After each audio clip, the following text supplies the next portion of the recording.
আলস্য সর্বপ্রকারে ত্যাগ করিতে হইবে। ক্রিয়াশীলতা অর্থে সর্বদাই প্রতিরোধ বুঝাইয়া থাকে।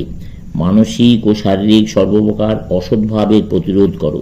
যখন তুমি এই কার্যে সফল হইবে তখন শান্তি আসিবে। একথা বলা অতি সহজ যে কাহাকেও ঘৃণা করিও না, কোনো অমঙ্গলের প্রতিকার করিও না, কিন্তু কার্যগতি একই অর্থ দ্বারায় তাহা আমরা জানি। যখন সমগ্র সমাজের চক্ষু আমাদের দিকে, তখন আমরা অপ্রতিকারের ভাব দেখাইতে পারি, কিন্তু বাসনা দিবারাত্র দূষিত ক্ষতের ন্যায় আমাদের শরীর ক্ষয় করিতে থাকে।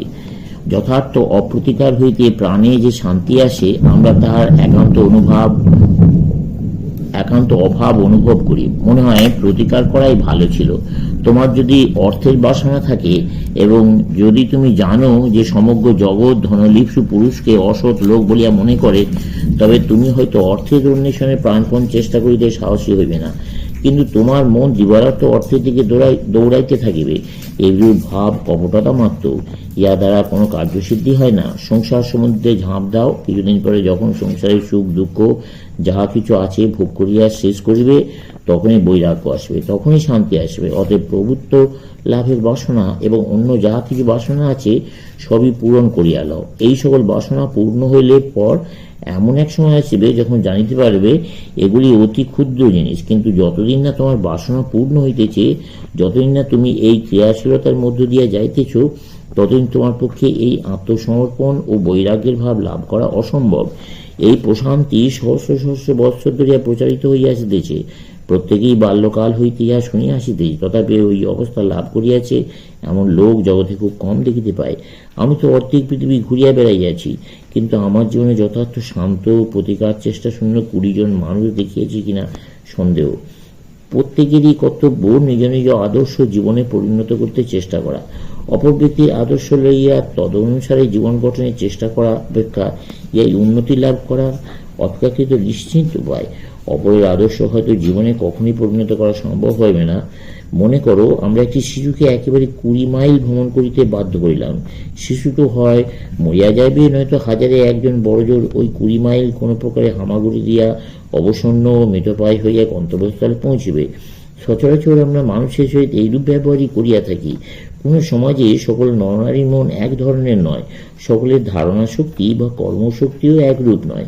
তাদের আদর্শগুলি কোনটিকে অবজ্ঞা করিবার অধিকার আমাদের নাই। প্রত্যেকেই নিজ নিজ আদর্শে পৌঁছিবার জন্য যথাসাধ্য চেষ্টা করুক। আমাকে তোমার বা তোমাকে আমার আদর্শের দ্বারা বিচার করা ঠিক নয়। ওক বৃক্ষের আদর্শে আপেলের অথবা আপেল বৃক্ষের আদর্শে ওকের বিচার করা উচিত নয়। আপেল বৃক্ষকে বিচার করিতে হইলে আপেলের এবং ওক বৃক্ষকে বিচার করিতে হইলে ওকের আদর্শ লইয়া বিচার করা আবশ্যক। বহুতের মধ্যে একত্বই সৃষ্টি পরিকল্পিত নিয়ম। ব্যক্তিগতভাবে নরনারীর মধ্যে প্রভেদ যতই থাকুক না কেন, পশ্চাতে সেই একত্ব রইয়াছে। বিভিন্ন চরিত্র এবং বিভিন্ন শ্রেণীর নরনারী সৃষ্টি নিয়মের স্বাভাবিক বৈচিত্র্য মাত্র। এই কারণে একই আদর্শ দ্বারা সকলকে বিচার করা অথবা সকলের সম্মুখে একই আদর্শ স্থাপন করা উচিত নয়। এইরূপ কর্মপ্রণালী কেবল অস্বাভাবিক সংগ্রাম সৃষ্টি করে।